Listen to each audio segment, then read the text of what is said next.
This is what I mean about technology problems. Now, I've just come to a stop. I've put it in reverse. I'll tell you the story from the start. So, technology problems. This is a just over 1 year old, 2022, January. 1GD FTV Prado that does highway trips only, mainly, generally, most of the time. More highway trips than most other vehicles. Most vehicles get used for everything in general. So you'd think that's the best thing for it overall. What happened was I started the vehicle. I noticed it was idling at 900 RPM, and no, I didn't have the idle up button on. I even switched the aircon off and it didn't drop down because I felt it pushing like it's doing a DPF burn, and it may have been, but it didn't say that up on the screen where it tells you it's doing a DPF burn, which it's stopped now. But then actually when I put it in reverse, it stopped, but it still said doing a DPF burn. So it's a lot different to the 2019. So anyway, what happened was, started up, driving down the road a couple of minutes later, stop at the lights, and I feel it pushing. And I'm like, oh, I like a DPF burn. No DPF burn on the screen. Everything on the EGT. So we're also using a Scan Gauge 3, so we can easily check and monitor information. So what I noticed when I sort of pushed, I said, well, is it doing a DPF burn? So how do I know that? Besides it tells me on the screen, I can have a look at these EGT sensors. There's 3 at the bottom there. And normally, see the order they are now, the number 1's there, number 2's there, and number 3's there. But what I noticed was, EGT, the number 2, the second one across, was the highest temperature by far. It was about 400, 500 degrees, while the one on the left was a couple hundred, and the one on the right was maybe 250. It was a little bit hotter than number 1, but the middle one was really hot. So this is more of a, could be a, for your information and for my records type video. So it's beware of the technology. I don't know if something's going to happen here or not, but as you can see, I've been driving 10 minutes, 14.6, 14.7 litres per 100. I've been idling for a couple of minutes since I started the video just to explain what happened. So it's up at 900 RPM. I go, what's going on here? And it's pushing, and I'm turning off the aircon, and I put in, so it's pushing, and then when you put it in neutral, it goes up to 900, sort of like this. Not that much though.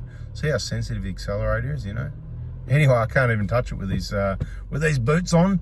But look, it goes up to 900, and it's pushing in drive. It's just like a DPF burn. Doesn't say anything about it here at all whatsoever, and it tells you when the DPF burn starts on these vehicles automatically. And up here, I've got this one. I can't remember exactly, but say 220, 250. This 4500 up near about double, and this one similar to this one, just a little bit higher. And I thought, that is a really odd thing to happen. I haven't thought about it yet. I might be able to work out what's going on. Yep, you've got 3 sensors there. I thought, that's an odd thing to happen. And then I go, okay, well, I wonder if it's going to do a DPF burn soon. I wonder if we've got a problem. I wonder if people realize this is what you get with technology, things like this that can happen, where if you haven't got the DPF, it just can't happen. You've got a fairly reliable vehicle in many cases. So a couple of minutes later, DPF burn pops up on the screen here, right? Pops up here and it says, DPF burn in progress, whatever it says. And then I watch these temperatures here, and we see all 3 of them start rising fairly rapidly, which is fairly normal.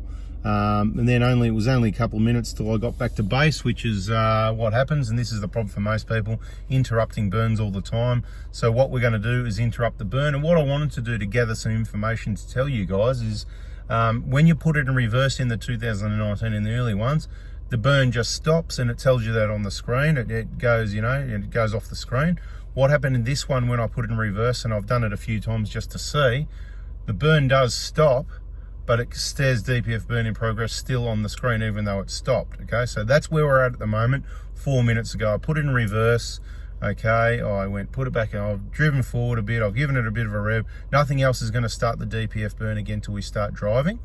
Okay, so I'm not doing that at the moment because I'm busy. So EGT on 3, staying up really high for whatever reason. So I might continue this video later when I drive the vehicle next in approximately maybe about an hour.